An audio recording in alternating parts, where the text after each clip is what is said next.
Sabrah. Gue lagi lihat ini. Oh, yang di TikTok ya? Ini masih aktif ya? Masih. Jual apa modul? 18.000. Kemarin sewa gitu. TKP mana? Tiktikal mana?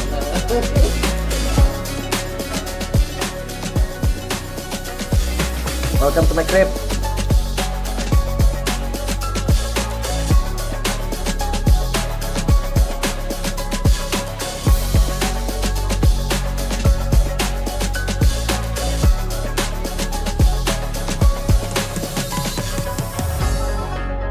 Sebenarnya gue gak pernah bikin podcast kayak gini sih. Cuman menurut gue lucu aja.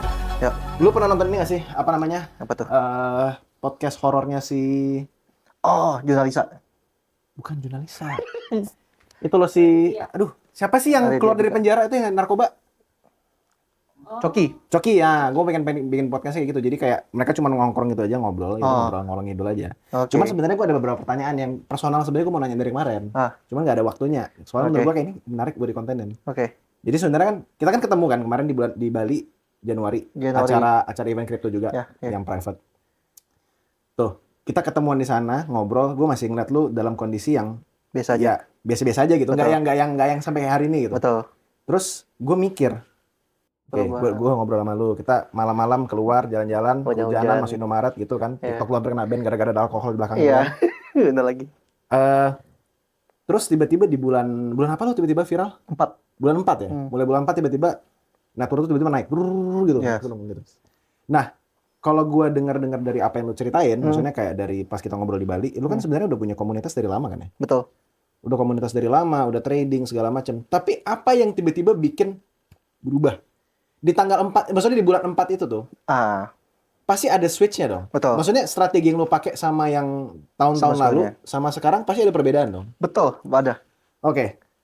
Lu boleh share dikit nggak? Maksudnya apa yang ngeklik tiba-tiba akhirnya lu di bulan 4 tuh tiba-tiba berubah? Jadi sebenarnya kalau ngomongin perubahan terjadi ya, sebenarnya mungkin karena gue cukup banyak disakitin di 2024. Terus di 2021, awal bulan itu, yang awal tahun kita, kan gue kan sempat, sebenarnya gue masih sempat support komunitas lain lah. Oke. Nah. Oh ya, oke. Ya kan? Nah, terus somehow gue di-kick. Somehow di-kick di bulan? Di bulan 2. Oh, di bulan 2 di-kick? Iya, di bulan 2-annya gue di-kick. Nah, terus di situ gue langsung mikir kayak, gue harus sendiri aja deh gitu loh. Lebih fokus ke diri sendiri aja deh gitu. Oke. Nah, tapi kalau ditanya metodenya, sebenarnya metodenya memang ada perubahan. Jadi dari dulu gue trading itu selalu TPSL-nya disiplin. Oke. Jadi kayak, kan lu pernah dengar nggak ada istilah orang trader itu nggak bakal bisa mengalahkan orang yang investing. Ya, Karena betul kan? I've heard that a lot ya. Nah, jadi ada momen gue selalu mikir, sampai momen-momen yang November tahun lalu tuh kan sempet pump. Ya. Terus gue kayak somehow miss semua momen market yang bull run. Oke. Jadi kayak TP-nya kecepatan. Oke. Nah, jadi pas momen di bulan 4 itu gue trading, jadi gue dari bulan 2, 3-an lah, itu gue fokus ke trading. Tapi metodenya ada yang gue ubah. Metodenya itu adalah gue mencari bull run. Oke. Gue trading dengan metode, sebenarnya gue pakai ini udah lama. Jadi kayak gue jaga stop loss. Gue pakai stop loss plus, trailing stop. Oke, ya, trailing stop. Ya, jadi setiap kali udah plus, gue pasti SL plus. Nah, tapi gue selalu pasang TP dari trading plan awal. Oke. Nah, ada momen di saat itu tuh gue melihat perubahan structure di Bitcoin itu udah bullish somehow dari perubahan trendline. Jadi udah jebuk turun, tapi dia breakout. Ya. Nah, ada potensi untuk breakout lebih ke atas lagi. Betul. Nah, jadi gue nggak mau pasang TP, gue pasang SL plus aja. Nah, itu 15. Oh, setelah lu ngerasain itu sekali, oh ternyata ini strategi gua gitu. Atau gimana? Bukan, sebenarnya kalau ngomongin strategi itu semua orang pasti punya strategi SL plus, trailing stop kan, basically. Yes. Nah, cuman gue akhirnya menemukan bahwa ini gue sebenarnya nggak expect bakal terlalu sampai seperti ini ya, sejauh ini lebih tepatnya. Jadi yang gue lakukan tuh waktu itu cuman ya udah sampai mana kalau dia touch ke area stop loss plus gue, ya udah enough. Itu rezeki gue. Tapi somehow jalan-jalan bablas terus, dan itu cepet banget di bulan 4 kurang lebih itu $2.000 yang di second account gue. Jadi gini, gue tuh ngerasa kayak seorang Keijo itu nggak punya story yang indah. Makanya gue coba trading deh di akun second account. Oke. Bisa nggak sih gue trading ini sejauh apa? Tapi 2.000 ini ternyata jadi 10.000 nih dalam waktu 2 hari. In Oke, that night. oke. Gara-gara apa tau nggak? Gara-gara si mantra Om gitu turun 90%. Terus gue betting $180. Gue taruh kali 20. Gue long. Oh, pas Gue longin tuh. langsung. Ya, oke. Terus dia naik secara spot tuh 160% kurang lebih. Oke. Kali 20. Terus portofolio gue yang dari 180 margin itu jadi 8.000, 9.000 in a night. Di situ lu kaget. Itu jackpot pertama gue. Jackpot Dan pertama gue lu. ternyata gue mikir, oh ini bisa nih gitu loh. Ini menarik nih. Kok featuresnya menarik dalam arti sebenarnya dari dulu gue main features. Tapi gue menariknya adalah gue nggak pernah sampai sejauh ini jackpotnya. Dalam satu trade. Dalam satu trade. Nah, alhasil gue coba deh implementasiin SL Plus di trade yang lain-lain. Oke. Nah, pas gue trade in that time ternyata bablas semua. Oke, berarti yang gue nangkap adalah lu pasang lu merubah strategimu tadi ada TP, sekarang nggak ada TP, Nggak ada bodo TP. amat, Bodo amat. trailing stop naik, Betul. terus kalau misalnya emang ya dia turun ya udah kena trailing stop gitu. Betul. Dan itu rasa bersyukur gue lah kalau gue bilangnya. Oke, itu semuanya gara-gara di kick sama Ya, ada komunitas lain. Jadi, dibuat lagi. Oke. gak apa-apa. Oke.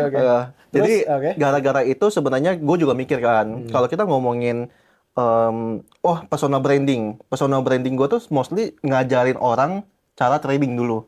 Di YouTube gue gitu-gitu lah. Dan kadang gue live kan, nah, lu tau lah kita gue live kan. Jadi, momen itu tuh kayak, gue ngerasa gue nggak ada value lebih selain ilmu. Dan ilmu tuh jarang banget orang mau lihat. Kalau kita sharingnya cuma ilmu. Ya, akhirnya gue mikir, kalau kita ngomongin, kekayaan, I think Timothy tetap the best lah. Oke. Ya, terus kalau kita ngomongin mungkin yang paling muda, Suli yang paling muda lah. Gue nggak bisa Oke. balik lagi round trip kan. Ya, Gue nggak bisa balik. Nah, jadi gue mikir apa yang harus gue lakukan? Ya, mau nggak mau buktikan bahwa gue bisa trading lebih baik dari yang lain. Itu yang gue kejar waktu itu. Makanya gue bikin somehow portofolio gue di second account gue, bukti transaksi gue semua ada di sana. Karena kan dulu kan banyak lah orang bilang self claim like 30 juta jadi sekian, tapi miliar, tapi nggak ada nggak ada historicalnya, nggak ada blockchain atau sistem bla bla blanya, historicalnya lah. Semuanya itu tidak ada, ya di mana buktinya gitu loh. Sedangkan kalau gue, karena gue trading di akun baru di yang tempat lain gitu kan, terus jadi dari 2.000 jadi sekian, itu semua ada historicalnya. Nah, sampai bahkan orang bilang, wah commission gitu kan. Gue buka juga tuh. Gue buka juga tuh. Lu lihat aja waktu itu gitu ya, kemarin. Jadi, nggak ada. Commission nggak secepat itu sih. Nggak secepat itu, guys. nggak bisa. Karena punya banyak, ini affiliate juga nggak secepat bisa. itu commission. Nah, makanya, lu mau gimana bro sampai bisa dapatin banyak mobil sampai miliaran, puluhan miliar, nggak bisa. Nggak bisa. Jadi, itu semua... Akhirnya makanya gue tetap, orang kan bakal banyak nanya nih, kenapa sih lu masih pakai exchange ini? Ya karena gue masih punya misi portofolio terbuka. Portofolio terbuka ini karena terbuka, jadi gue mau semuanya historicalnya ada di sini, cut loss, cuan, yang gue call semua ada satu tempat. Simpelnya gitu. Ya jadi perubahannya memang cepat sih. Gue juga perubahan cepat gara-gara ada satu momen itu ya. Lu di situ gue ubah strategi gue, tiba-tiba lu nemuin kok ternyata malah lebih cuan daripada sebelumnya. Betul. Berarti cara lu masuk entry-nya itu juga sebenarnya sama seperti sebelumnya. Sama seperti semua. Analisa gue bahkan yang dulu gue ngajar technical di tahun 2021 ya, 21 22 gitu. Itu BTC kalau nggak salah masih 30 ribuan waktu itu. Itu teman-teman masih gue ajarin seperti itu. Dan cara gue screening dan lain-lain sama. Bedanya cuman eksekusi. Bedanya cuma eksekusi sama take profitnya itu kayak gimana? Betul, lebih seperti itu. Oke, IC itu menarik banget sih. Berarti, Nah sama ini bro, orang tuh selalu nyerang gue ketika gue stop loss. Ya kan, lu SL, tapi gue punya metode yang berbeda dengan yang lain. Metodenya juga ini hal yang unik ya mungkin ya. Kalau gue buat sistematis di mana gue anggap tiap hari itu gue bakal mencari opportunity untuk trading.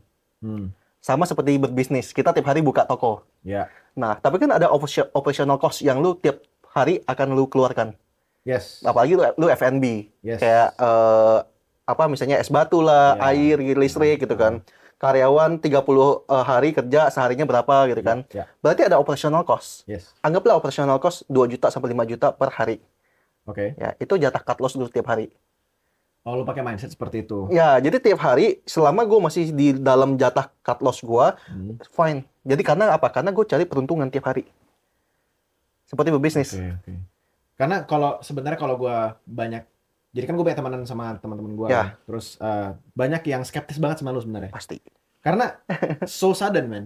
Betul. Ada teman gue yang ngikutin lu dari sebelum-sebelumnya, dari lama bahkan. Kan gue juga kayak, oh lu ngikutin Kejo dari lama, dari tahun-tahun. Iya, gue ngikutin, cuman kayak ini tiba-tiba kayak mendadak gini, kok bisa gitu. Gue juga sebenarnya kayak Ya. perasaan gue ketemu lu bulan Januari tuh nggak begini gitu. Iya. Kenapa tiba-tiba punya McLaren sekarang? Gue juga Betul, bingung. Cuman betul. kayak oke, setelah mendengar cerita yang lu bikin ini tuh jadi lebih make sense. Cuman apakah setelah lu mendapatkan lu ketemu, lu klik caranya, and then lu menaikkan marginmu juga jauh lebih tinggi? Enggak. Jadi semakin lu gede margin lu, semakin ini yang gue pelajari ya, bahwa semakin lu punya sesuatu yang makin besar atau market makin tinggi, lu harus less agresif.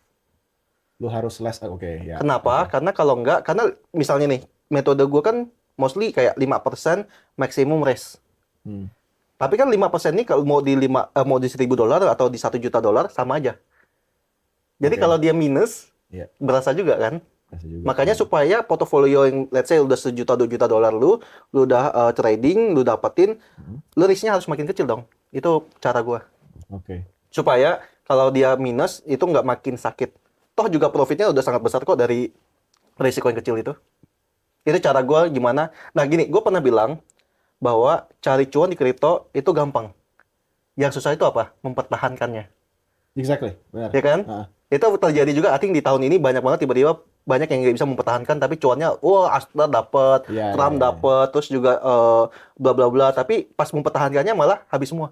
Yes. Nah, Atau itu poinnya. banyak banget ya. Betul. Itu yang gue bilang, semakin lu udah dapat cuan yang sangat banyak, semakin lu udah makin market di atas, apalagi all time high, lu harus less agresif. Itu cara gue mempertahankan cuannya itu. Oke. Sama mungkin gue mau nanya dikit dulu. Boleh. Ya ini kan jatuhnya tahun ini lu tiba-tiba dapat jackpot yang luar biasa, yang life changing ya. Betul. Kenapa mobil? Kenapa lu tiba-tiba beli mobil? Apakah emang lu dari awal suka mobil? Apakah lu suka McLaren? Apa gara-gara kalau misalnya ada nanya, McLaren warna apa, Bos? Nah, warna ini guys, kita. Apa ini? Maksudnya kenapa mobil dari awal? Mungkin start dari satu mobil Porsche. Oke. Nah, ini juga unik nih. Jadi, ketika gua di Kick. back lagi lah. Oke. Gua punya sesuatu, gua waktu di Kick, gua itu punya something like, gua pingin lebih dari community ini. Yes. Plannya gitu. Yang dimana, gue tiba-tiba dar. Duitnya ada nih dari trading. Gue mau beli yang lebih dari mobil doi. Oke. Gua nggak apa-apa lah. Bentar, ini doi yang teratas atau yang di grup lu? Nggak, yang di grupnya yang sebelumnya. Oke. Jadi gue pingin beli mobil yang lebih mahal, lebih tahunnya lebih muda juga. Oke. Ya udah, gue belilah Porsche Taycan yang paling baru juga. Oke. Nah, itu salah satu alasan kenapa gue beli mobil pertama gue yang dan kenapa Porsche. Oke. Itu pertama. Oke. Aduh, salty banget orang ini. Oke. Gak apa-apa, karena kan udah terlihat baik-baikan. Emang iya. Oke, terus. Ya. Jadi gue anggap ya udah terbuka aja. Jadi itu alasan kedua kenapa gue beli Porsche pertama. Tapi di lain hal sebenarnya alasannya karena lu kalau tahu kenapa portofolio terbuka, portofolio terbuka karena Andre Hakim. Oke. Gue lihat di kripto ini belum ada nih value yang berbeda. Ya udah, tapi di saham itu ada, yaitu Andre Hakim portofolio terbuka. Waktu itu belum ada Hengki lah, sekarang kan ada Hengki. Yeah. Nah, akhirnya gue coba, ini kayaknya menarik nih kalau gue implementasiin di kripto yang dimana belum ada membuat standar itu dan belum ada value itu. Ya udah, karena lagian tradingan gue udah dari awal terbuka, sekalian aja gue terbuka. Nah, mobil Andre Hakim tuh juga kebetulan Taycan 4S. Nah, alasan gue adalah gini, ketika lu mau membuat sesuatu hal yang kayak, kan gue kan dari bawah nggak ada yang bareng sama siapa, pure by value gue naik juga karena portofolio gue growth lah. Tapi poinnya gini, gue mikir, untuk supaya terlihat sejajar dengan orang yang hebat di atas, maka lu harus punya sesuatu yang sama dengan dia. At least setara. At least. Makanya gue beli mobil yang sama dengan Andre Hakim. Oke. Taycan 4S, Porsche. Tapi di lain hal, ada poin yang dimana gue pingin terlihat bahwa gue lebih bisa sama dan lebih dari yang community sebelumnya. Gitu. Nah, next-nya, gue itu kenapa McLaren? Awalnya itu pilihan berat. Gue mikir, gue mau beli apa ya? Ferrari, Lambo, atau McLaren. McLaren bahkan nggak ada di list. Oke. Bahkan muncul? Iya, bahkan Aston Martin yang gue cari waktu itu. Oke. Tiba-tiba muncul, gue mikir, kalau gue mau, gini, gue mikir, influencer siapa sih yang di kripto yang punya McLaren? Ya. Timothy. Timothy. Gue bilang Gabriel bukan lah, karena dia bukan influencer. Iya. Dia exchanger. Nah, belum ada. Jadi gue mikir, wah ada yang bolong nih di sini nih. Tapi Timothy nggak mau dipanggil influencer, cuy. Iya ya, ya udahlah. Enggak, itulah gitu kan. Nah, jadi gue mikir, oh ini ada sesuatu yang menarik nih. Orang mungkin nggak, gue mikir Aston Martin itu nggak semuanya kenal, tahu. Kalau gue mau personal branding. Tidak se-luxury itu di kepala orang. Iya, tapi somehow kalau ditanya sama orang-orang yang main kripto, lo tahu McLaren nggak? Lo tahu McLaren nggak? Tahu, pasti yang punya Timothy ya gitu loh. Ya. Dan gue melihat dari sisi itu bahwa gue ingin mendapatkan bahwa gue bisa beli McLaren walau tidak sampai yang semahal itu, ya kurang lebih 6-7 M ya. Tapi itu kan dibilang murah, soalnya kayak gue bilang dulu nih, ya soalnya waktu itu dibilang murah. Tapi waktu itu gue beli karena gue mikir kayak, karena kebetulan gue di kripto dan somehow kasta tertinggi di kripto mobil somehow di McLaren. Brandingnya emang di Indonesia Branding McLaren. Nah, mungkin Bugatti. Iya, Koenigsegg atau apalah itu ya. Gitu. Cuman gue mikir, gue pingin deh satu gitu deh, dan itu anggap aja kayak apresiasi diri gue bahwa gue berhasil di kripto. Dan ya gue anggap juga bahwa ya nggak bisa dipungkiri, gue ngikutin Timothy dari dia masih di ternak uang lah. Itu jadi kayak panutan lah menurut gue ya, karena dia bisa sampai mendapat growth-nya bisa sebesar itu. Ya jadi in that time ya gue mikir ini apresiasi gue terhadap diri gue yang sudah berhasil di kripto. Ya reward lah, udah. Oke. Mungkin satu pertanyaan penutup deh. Boleh. Selama lu berjalan di tahun ini, apakah ada hal lain yang mendukung lu di belakang? Maksudnya kayak maybe pacar lu atau siapa gitu yang kalau misalnya lu kalau tidak ngerasain itu, lu mungkin nggak kayak sekarang. Ada nggak yang mungkin bisa lu sampaikan, mungkin penonton bisa lebih ini tidak tahu apa gitu. Mungkin kalau banyak yang setuju, mungkin kalau banyak yang nggak tahu ya bahwa hidup gua tuh tidak cukup baik-baik, apalagi tahun 2024. Oke, boleh cerita dikit nggak 2024 apa dia? 2024 kan sebenarnya gue banyak mencoba gini, gue ngerasa gue nggak punya value selain trading. Oke. Ya jadi kalau ditanya marketing, gue nggak jago marketing. Paham ya? Paham. Jadi gue mencoba mencari partner yang jago marketing. Oke. Ya, jadi gue banyak collaboration dan bahkan gue coba berbisnis beberapa hal, itu ditusuk dari belakang, bahkan uang diambil sama bisnis partner dan lain-lain gitu loh. Jadi 2024 tuh sangat berat. Sampai bahkan gue pernah ada momen di mana gue pengen bunuh diri. 2024? Awal 2024 atau 2023 akhir lah. Oke. Nah, jadi kita kayak shitnya gitu kan. Terus gue ketemu pacar gue. Ada momen di mana waktu itu masih baru-baru banget pacaran waktu itu. 2023 akhir, 23 akhir 2024. Terus ada momen di mana gue udah kayak shit lah hidup gue gitu kan. Terus gue menyendiri lah di luar gitu kan. Tapi di luar di jalanan. Gue lagi mikir loh. Tiba-tiba ada satu chat kayak, Koko pulang kapan? Ya itu kayak, ada yang nunggu gue rupanya. Itu chat yang menurut gue kayak gue pengen berjuang sampai seperti sekarang lah gitu. Ada yang masih mau nemenin lu ya, maksudnya? Ya, dan ada yang mencari gua, ada yang masih care sama gua gitu. Terus kalau ditanya, even di tahun ini yang orang lihat gua cukup bagus ya. Kalau gua ngomong ya itu shit yang di sana, tapi ada orang yang nemenin gua. Tapi pas di tahun ini aja, gua sempet yang kemarin ada yang di saat gua lagi shit juga, pas di tahun ini yang kemarin SL sampai gua refund. Itu pun juga ada momen di mana teman-teman gue tuh kan waktu itu kan orang nganggap gue jelek banget waktu itu. Nggak ada yang chat gue bro. Ini SL refund itu mungkin penonton nggak tahu konteksnya. Ini berarti. Jadi waktu itu kan di bulan gue yang bilang short atau bakal bearish. Pas BTC 120.000. Nah jadi gue masih bearish karena gue tahu menurut gue conviction gue bahwa kita itu sudah secara teknikal sudah jelek. Nah akhirnya gue mencari setup SL ya, gue bilang tadi kan every day gue bakal cari uang cut loss gua, uang bakar, uang operasional gua. Ya udah gua cari opportunity. Nah, ada momen sampai akhirnya dalam seminggu doang itu. Seminggu itu gua dihabis-habisin baik dari beberapa media dan bahkan ada yang bikin ke podcast dan terus juga sampai jelekin lah di secara branding, bikin konten gitu kan. Bahkan ternyata gue baru tahu dia bayar buzzer. Jadi itu Ya, konten oke. gede banget dan dia viral. Nah, akhirnya di grup itu pun, di grup gua pun jadinya rusuh. Dan ini kan biasanya member to member kan ada di grup lain juga. Jadi pada Ya, nyerang gua lah gitu kan. heeh, Jadi mereka kayak bikin sekutu untuk nyerang lo. nyerang gua.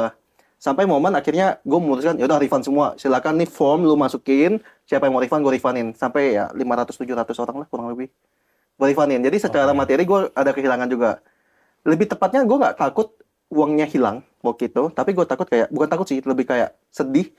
Oh, masa gue habis ya waktu itu. Jadi kayak apakah, Hmm. terus gue juga sampai punya feeling kayak apakah gue analisa gue udah jelek, apakah memang gue bodoh atau apa gitu. Akhirnya waktu itu gue training sendiri lagi, bener coba cek lagi, lo bisa kok, ini bisa kok, bisa kok. Habis itu gue share-nya ke private only, ya member private gue yang di Iya, WhatsApp. iya, iya, iya. Nah, sampai momen itu, pokoknya di saat itu pun gue masih nangis tuh tiap malam.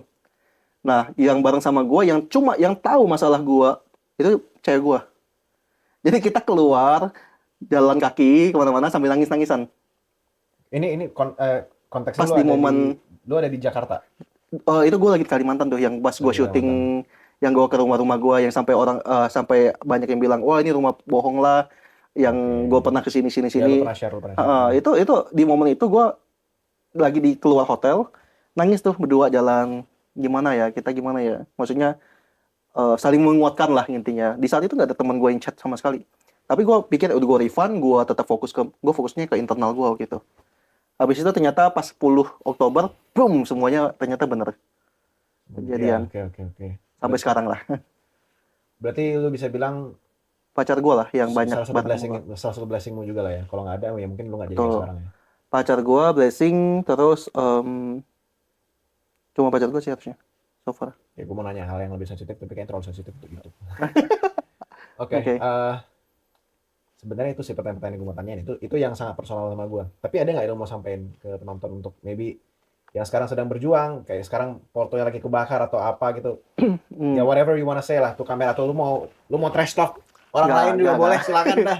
Enggak lah, mungkin kalau gue pribadi soal masalah ada yang nyerang gue atau apapun itu, gue anggap itu sebagai em, buat gue lebih bisa kuat lagi lah ya untuk kedepannya. Karena bagi gue Hmm. itu yang buat, kan intinya orang makin dewasa ketika banyak melewati masalah-masalah itu, dan intinya lu lewati masalah itu, lu bertanggung jawab lah gitu. Itu yang menurut gue kedewasaan ya. Terus kalau gue ngomongin soal market turun atau rugi, atau teman-teman lagi merasa rugi lah di market, I think gue juga belajar, orang mikir kan gue hoki banget kan kayak sekarang gitu. Ya, ya. Tapi perjalanan gue nggak sehoki itulah. Kayak dari nyokap bokap bangkrut di 2014, and then gue harus berjuang cari capital untuk bayarin ini itu, sampai gue harus punya tabungan juga untuk bayarin uang kuliah di gue juga gitu Mhm. kan. Itu gue kerja mati-matian juga sampai gue menang lomba gitu. And then kalau ngomongin kripto, gue dari 2017 masih main doang sampai 2020 21 gue baru trading. Jadi kalau dibilang perjuangan gue cukup panjang. Sampai mungkin gue bisa sampai seperti sekarang. Cuman yang mungkin pesan gue yang terakhir yang selalu gue ingetin ke teman-teman sih, bahwa tujuan kalian main kripto itu buat apa? Pasti orang-orang bakal bilang buat cari uang tambahan atau cari cuan atau mungkin keluar dari kemiskinan. Kalau udah begitu, kalau lu punya satu-satunya nyawa, yaitu adalah capital atau dana atau duit, maka lu harus sayangin itu. Dan maksud gua tuh adalah jangan cinta koin, karena banyak orang yang cinta koin tuh malah Ya, rungkat. mau rungkat. Karena kalau gua cinta cuan, sejak gua memahami bahwa gua harus cinta cuan, I think portofolio gua lebih growth. Oke, hasil. Lu Bersyukurnya lu lebih ada banyak. udah ubah mindset itu ya. Lu Ya, berarti nggak ada pegang spot sama sekali. gua nggak ada. Sekarang sejak yang pas di bulan Agustus, bulan 8 9, gua buang semua spot sih. Habis itu gua cuman short waktu itu. Oke, pertanyaan terakhir. Hmm. Banget. 2026 bull bear atau gimana? Skenario di kepala lu. Sebenarnya seharusnya akan ada bear panjang terjadi di 2026. Cuman karena kita udah turunnya lumayan, malah target gua tuh penurunan 80.000 itu terjadi di 2026. Tapi Tapi itu udah bablas. kejadian. Kejadian. Kemarin. Iya, dan kita belum ada sama sekali pullback. Oke. Ya, expecting pullback ke 100K, dan Cuma ada hal yang menarik. Yang gue menarik tuh adalah dari BTC dominance, USDT dominance, total tree, even others market cap. Ya. Itu mostly marketnya itu mendukung kalau mau terjadi mini alt season atau alt season. Misalnya kita ngomongin, kalau lu buka weekly, lu tarik trend line di BTC dominance, itu udah jebol. Nah, artinya kalau kita expecting market bull run, altcoin bull run, harusnya itu turun. Nah, ini udah kita bilang bahwa oh ini bagus nih gitu. Ini udah potensial bisa jebol, turun. Nah, kalau kita ngomongin USDT dominance kalau lu tarik secara weekly, itu ada resistance yang kepentok. Which mean dan itu kepentok udah berkali-kali. Setiap kali itu kepentok, marketnya boom ke bawah. USDT dominance-nya turun, artinya inflow ke crypto. Terus ada momen di mana total tree di weekly kalau nggak salah time frame ada EMA 99 itu every time dia touch ke situ, dan ini terjadi nih. Every time dia touch itu, inflow langsung ke altcoin. Dan ini terjadi lagi. Nah, jadi gua itu sedikit kayak pingin bearish, tetapi secara data, indicators, dan secara ya gue percaya sama market structure dan data. Jadi ego gue yang bearish itu somehow ketahan sama bullish. Jadi ada potensial menurut gue kayak di quarter 1 at least tuh harusnya ada mini alt season atau mini alt season yang mungkin euforia sekali lagi. Nah, Terus, dan kalau terjadi itu jangan sampai kalian lupa exit, itu sih yang paling penting. Jangan lupa TP, guys. Jangan lupa TP gitu. Nah, oh ya, kenapa lu tanya gue beli mobil ya? Tadi kan, gimana? terakhir. Setiap kali gue cuan, gue tuh self reward gue mencoba untuk beli mobil atau barang-barang liquid. Kalau gue beli rumah kan susah tuh. Even gue jual setengah harga, kalau orang nggak tertarik nggak bakal. Tapi kalau mobil, lu jual dikit, rugi dikit, semua showroom bakal ngejar. Ini ingat ya guys ya, mobilnya bukan mobil Toyota Avanza ya. Bukan ya. Ini McLaren. Jadi liquid, dia tuh ya bahkan bisa apresiasi naik harganya kalau misalnya marketnya lagi bagus. Bahkan next month gue ambil Ferrari lagi. Karena lagi. cuan dari kemarin gue plan bahwa yaudah ini self reward gue. Karena kan gue udah bilang even ke cewek gue kalau sampai $2 jutaan gue beli Ferrari ya gitu. Jadi gue selalu mencoba untuk self reward dari setiap kali profits yang gue take profit. Ya, biasanya lu juga dalam tanda kutip ngelindungin aset lu juga. Iya, karena kalau nggak gitu, kalau portofolio atau duit yang masih di dalam exchanger atau mungkin di kripto, tangan gatel kan? Iya, pengen bakar lagi tuh. Pengen bakar lagi, beli lagi nih. Jadi gue mencoba untuk self reward di lain hal. Gue ngerasa kayak ya udah have fun di luar gitu loh. Jadi gue nggak selalu fokusnya terlalu ke situ doang. Jadi intinya gue tahu bersyukur dan gue tahu bahwa realize the profit juga lah. Karena dulu gue mau compounding. Compounding malah round trip gitu. Gitu. Kalau jam tangan gimana? Apa itu Daytona tuh berarti? Daytona. Nah, sebenarnya gue ini gara-gara teman gue nih. Jadi gue kan beli mobil mulu. Terus dia mobil nggak bisa dibawa ke kantor ya? Dia bilang, bawa mobil nih. Gue di sini nih nggak bisa bawa mobil nih. Gitu. Gue pakai Xiaomi Band lagi tinggal. Ya nggak apa. Jadi dia bilang, kok satulah supaya lu kalau ketemu sama teman-teman yang lain kan biasanya pakai Rolex lainnya kan. Bahkan kayak ketemu Andri Hakim dia pakai RM. Ya. Jadi gue mikir, oh yaudah deh, boleh deh setidaknya satu gitu deh. Jadi tapi gue belum dapat essence-nya kenapa suka jam. Kenapa? Kalau mobil gue bisa drive gitu kan. Gue suka banget lagi jam. Jam ya, suka ya. Gue belum ngerasa kayak, karena nggak semua, bahkan follower atau apa, mereka nggak tahu kayak ini harganya berapa. Mereka belum dapat value-nya kan. Yang bisa ngeliat itu ada value-nya cuma orang yang tahu-tahu aja. Betul. Nah makanya gue ngerasa kayak yang gue mau coba, maksudnya gue ngerasa kayak, satu dah cukup deh gitu. Jadi kalau gue mikir yang lainnya, ya buat persona branding sekalian aja mobil gitu loh. Lebih visual ya. Dan gue juga bisa fun. Oh ya, gue juga akhirnya ngerasain seru juga ya bawa mobil. Bisa digas. Ini cuma dipoto-foto doang. Dilihatin orang. Ya, ada sensasi sih itu. Oke. Tapi ya menurutku itu kayak pencapaian aja sih. Ya gue rasa apa yang lu udah lakuin sampai sekarang itu ya maksudnya you deserve it lah. Dengan apa yang udah semua hal ancur-ancuran yang lu alamin sebenarnya, I think you deserve it. I think semua orang harus deserve sih. Makanya jangan lupa tahu kapan harus take profit aja sih. Kadang juga jangan semuanya patokannya, lu harus cuan sampai dapat McLaren. Enggak. Kadang mungkin bukan di tahun ini, mungkin di tahun depan atau mungkin di 2 tahun lagi. Karena gue juga melewati itu semua kan. Ternyata hampir di umur 30 gue baru gue bisa achieve everything yang gue perjuangin selama ini gitu. Oke, thank you Pak. Thank you bro. Thank you so much udah datang. Ya. Ini random as fuck nih. Oke.